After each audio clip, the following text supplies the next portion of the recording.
Obrigado, Luiz. Obrigado aí pela apresentação. Eu vou começar aqui, nós já recebemos algumas perguntas. Vou reforçar aqui para que vocês façam as perguntas pelo webcast. Nós estamos recebendo todas e vamos direcionar aqui para a resposta dos diretores. Recebi uma aqui do Danilo Campos, fazendo a pergunta se a companhia possui planos para migrar para o nível novo mercado de governança. Eu vou passar a palavra aqui para o André Moreira para a resposta. Ô Danilo, obrigado pela pergunta, cara, muito bacana. Como você viu aí na apresentação, nós fizemos aí, dentro do nosso relatório de sustentabilidade, nós estamos trabalhando fortemente para uma adequação assim, até o nível mais alto de governança, mas essa decisão não depende só da companhia, só de nós. Nós estamos aí fazendo todo o esforço possível para deixar já pronta no maior nível possível de governança a nossa companhia. Tá bom? Obrigado pela pergunta. Ótimo.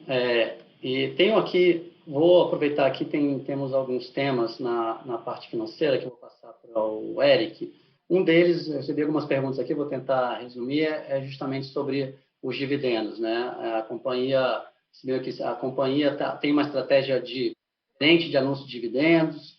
Quando será a distribuição de dividendos relativos ao primeiro trimestre de 2021? Vou passar aqui para o Eric responder. Obrigado, Cristiano. Bom, gente, é da natureza da Taesa, né, ser um cash call, né, ser uma pagadora de dividendo importante. Eu acho que não tem nada no horizonte com muito dessa natureza.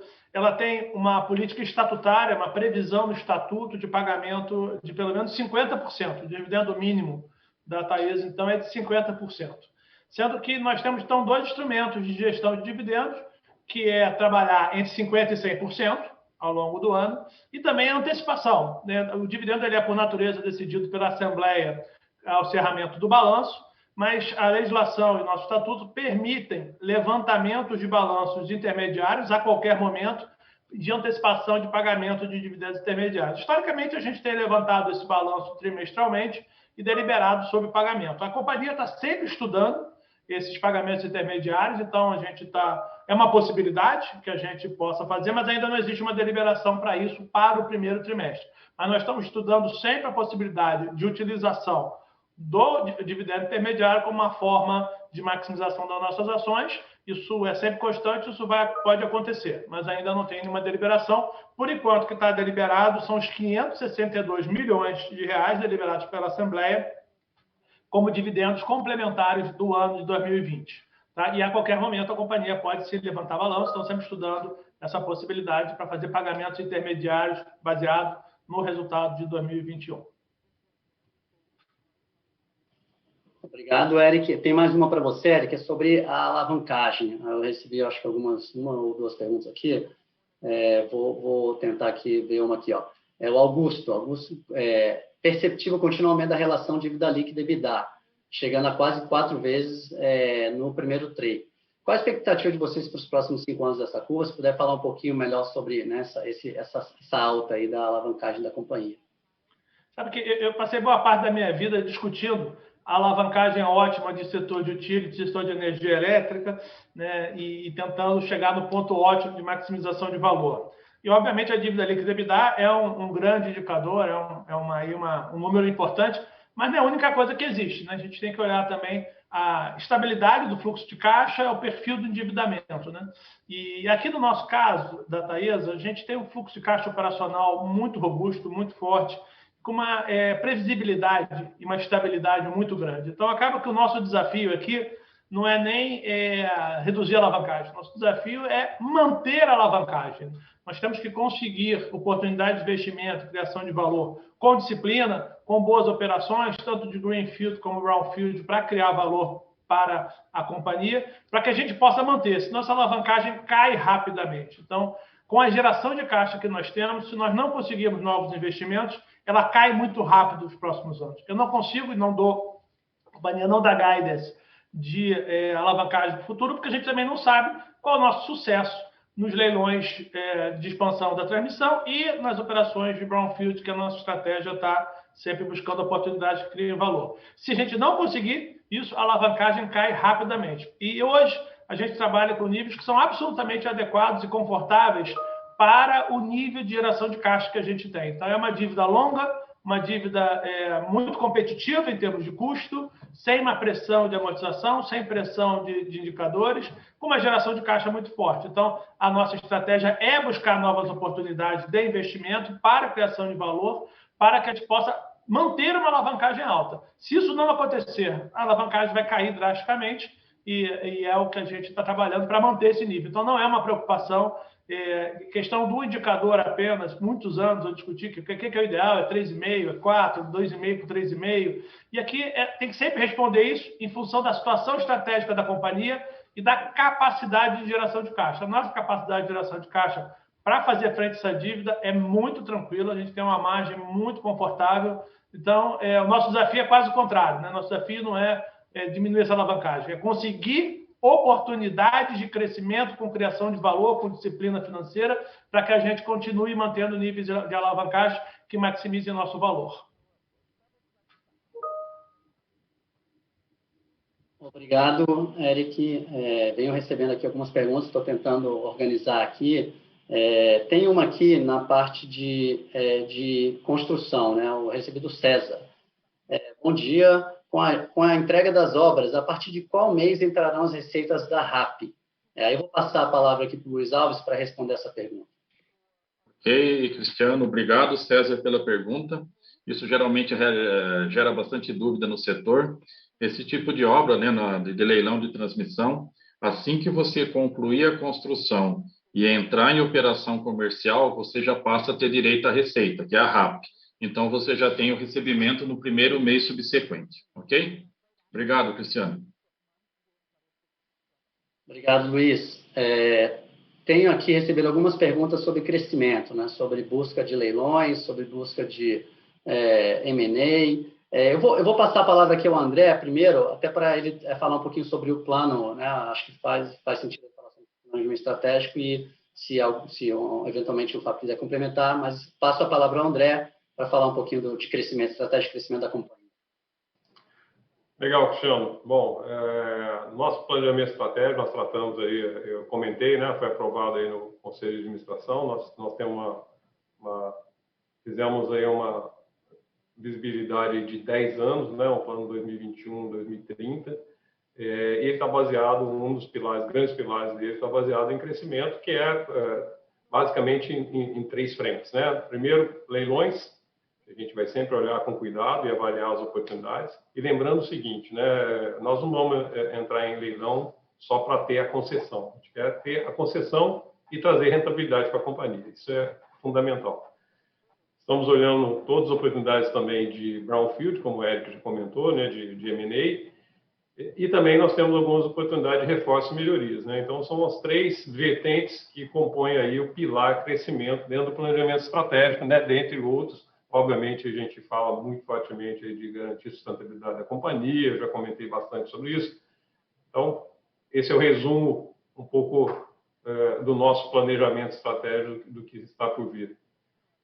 Obrigado, Cristiano. Obrigado, André. Vou aproveitar que tem uma pergunta aqui que, apesar de ser uma pergunta que não tem a ver com a transmissão, mas é importante a gente esclarecer, a gente recebeu do Jair Ferreira, o eventual baixo nível hidrológico tem impacto negativo nas transmissões, como divulgado pela imprensa? Então, acho que o André pode responder também, André, se quiser falar um pouquinho sobre isso.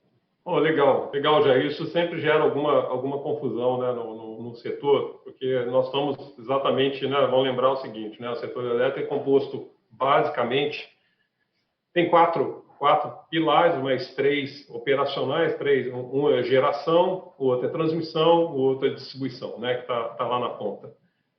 A transmissão, como fica bem no meio do caminho, ela fica, de alguma forma, blindada sobre variações de consumo ou variação de risco hidrológico. Ou seja, para nós, gerar mais energia ou gerar menos energia não faz a diferença, dado que as nossas receitas são a receita anual permitida, não depende da quantidade de energia que está passando pelas nossas linhas.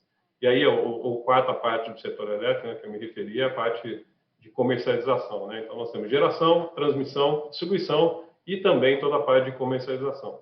Mas, basicamente, sob o ponto de vista operacional, nós estamos falando aí que nós estamos no meio do caminho, que é entre geração e distribuição, e dessa forma a gente não tem uma dependência de nível de consumo. Tá bom? Obrigado, Jair, pela oportunidade, pelo esclarecimento. Aqui a gente recebeu uma pergunta que eu acho que dá para responder diretamente, foi o Rafael Barreto, perguntando quando a gente for falar de dividendos, a gente deve analisar o resultado IFRS ou o regulatório? Isso é uma boa pergunta, porque na transmissão nós temos duas contabilidades, o IFRS e o regulatório. O regulatório é a base da RAP, nosso fluxo de caixa operacional vem pelo regulatório. O IFRS ele segue um conceito um pouco diferente, mas é a base para os dividendos. Então, caso vocês venham a observar, dividendo vai ser sempre em cima da base do IFRS. Tá? Uma outra pergunta aqui, perguntaram sobre a nossa base de acionário. Óbvio que é uma informação que não daria para a gente dividir, mas, de fato, a pergunta é relacionada à pessoa física. E, de fato, temos recebido aí um incremento de pessoas físicas na nossa base, que é uma grande satisfação. Entendemos aí que o mercado vem acompanhando e as pessoas aí que não são investidores tão qualificados estão participando desse processo, e é uma grande satisfação a gente receber isso na nossa base acionária. Sim, vem crescendo, sim. Vou passar aqui, tem uma pergunta que eu tenho recebido aqui também em relação à CEMIG. Aqui algumas perguntas, mas vou falar. Uma delas aqui, a CEMIG já definiu vender a participação da Taesa, a ISA é uma controladora, controla a transmissão paulista. Como é que a Taesa está vendo isso tudo? Então, vou passar a palavra aqui para o André. Acho que é bom a gente responder essa pergunta aqui para os participantes da conferência. Boa pergunta. Nós não temos recebido só essas perguntas durante esse evento, né, mas diversas fontes. Obviamente, movimentos dos nossos acionistas, nós não comentamos, né, nós recebemos essa informação, e internamente a Taesa não mudou absolutamente nada. Né? Nós continuamos focando e temos apoio dos nossos acionistas para continuar mantendo foco e consolidação do setor, foco no nosso planejamento estratégico. Então, é muito bom esclarecer isso. Para nós continuamos trabalhando com a mesma motivação, empenho para garantir aí, aumentar o valor da companhia e para todos os stakeholders. Tá bom? Obrigado pela pergunta.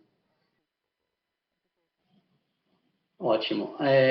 Uma pergunta que nós recebemos aqui, a companhia possui, eu vou passar para o Eric, a companhia possui limites internos máximos de endividamento, apesar de não possuir covenants nas dívidas?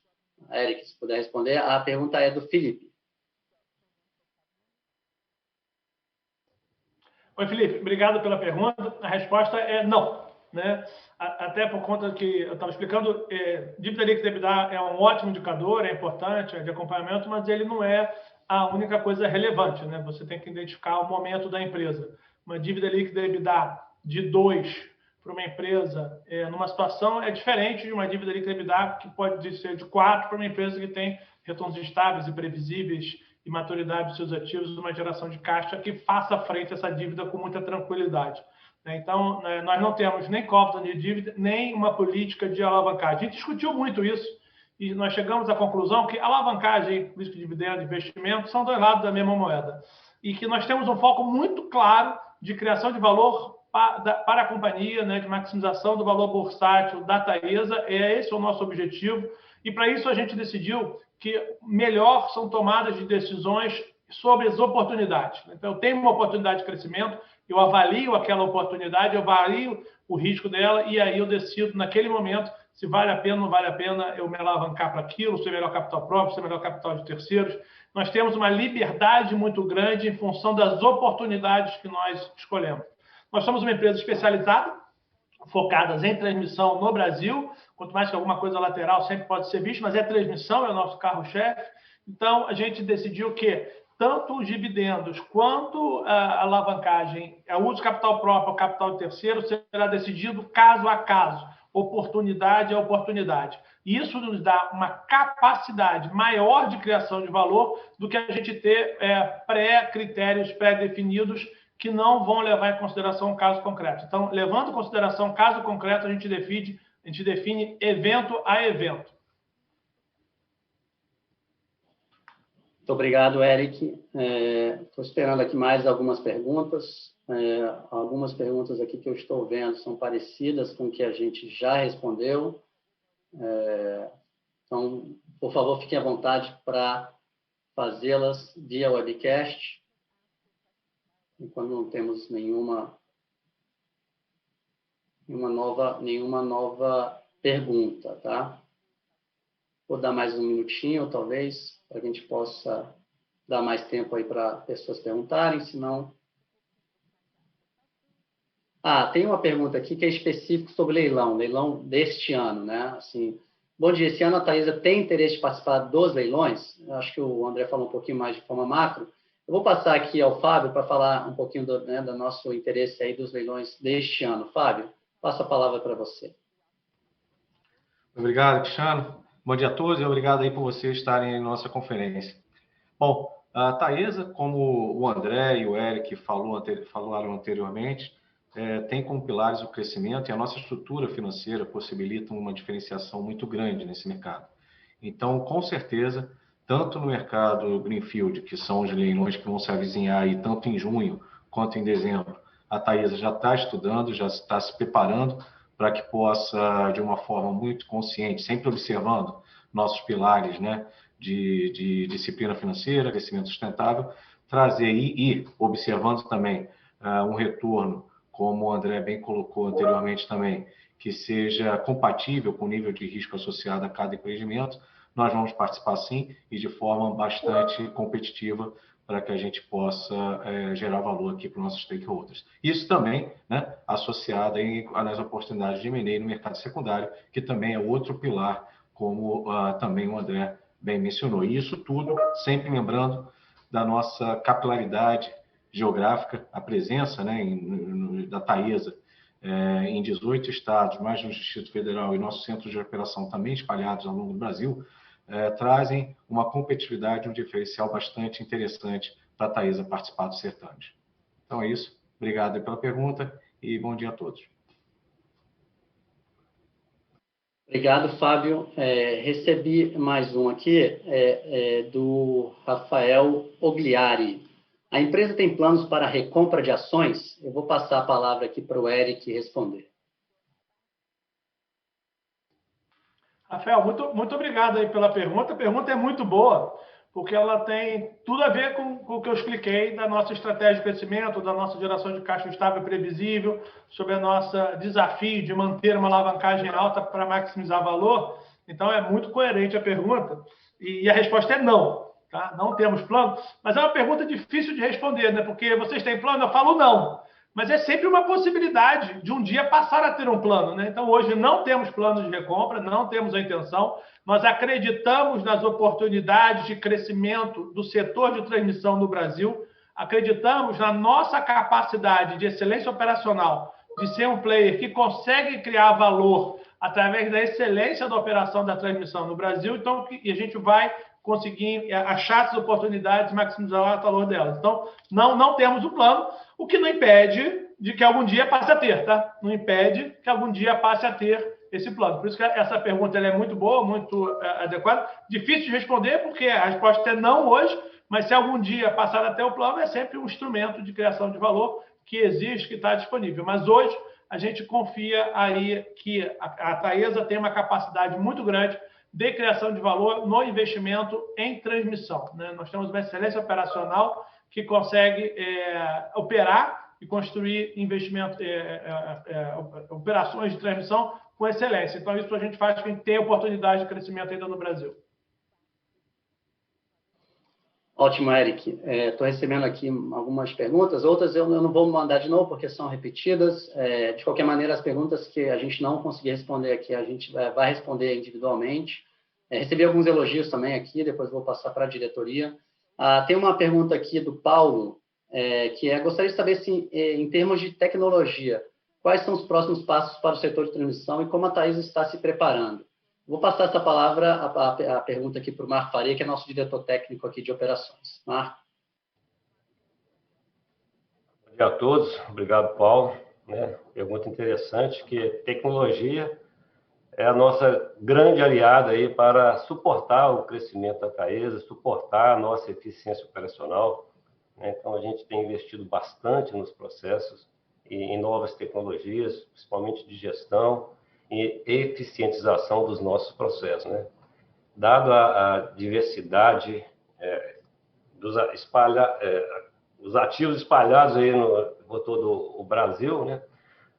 A Taesa investe fortemente, né, nesse campo da tecnologia para poder permitir a integração dos nossos ativos de uma forma bastante eficiente, né? Então, a gente participa junto com os desenvolvimentos com vários fornecedores, né, desenvolvendo tecnologias que possam permitir esse crescimento e suportar, né, a Taesa nesse quesito que é fundamental para o crescimento nosso, né? E de todo o mercado de transmissão. Acho que é isso, né? Obrigado, Marco. Estou aqui recebendo mais algumas perguntas, mas, de novo, muitas coisas já repetidas. Não temos mais perguntas aqui, acho que a gente está até chegando ao final do evento. Gostaria de agradecer a todos aí pela participação, temos uma participação muito relevante aqui. Vou passar aqui a palavra ao André, nosso presidente, para fazer suas considerações finais, ok? Muito obrigado a todos. Obrigado, Cristiano, obrigado a todos aí, diretores, o Luiz, Fábio, o Eric, o Marco. Bastante rica essa interação. Gostaria de agradecer muito a participação aí das perguntas, né, com o nosso questionamento. Acho que isso, como o Cristiano já comentou, né, a nossa base de clientes, de acionistas tem aumentado bastante e isso aumenta bastante nossa responsabilidade e prestar conta é uma delas, né, e vamos fazer isso a todo trimestre. Obviamente estamos abertos à discussão durante todo esse tempo. Tivemos aí mais de 360 pessoas participando desse evento. Isso é muito importante para nós, esse feedback é fundamental e vai realimentar aí nosso programa de melhoria contínua. Vocês podem ter certeza, a Taesa continua focada no seu planejamento estratégico, nós temos um pilar importante que é o plano de sustentabilidade. Comentei outro dia, nós estamos aí buscando uma certificação também integrada, né, com várias ISO 9001, ISO 14001, ISO 45001, ISO 55001. É muita ISO, né, muita letra, mas no final das contas isso garantir excelência de gestão, excelência operacional, excelência o equilíbrio econômico financeiro da companhia e garantir, no final das contas, a sustentabilidade, né, a perenidade da companhia. É isso que nós estamos focados e esse é o nosso compromisso. Bom, pessoal, até o próximo trimestre. Muito obrigado e um ótimo dia a todos. Até mais.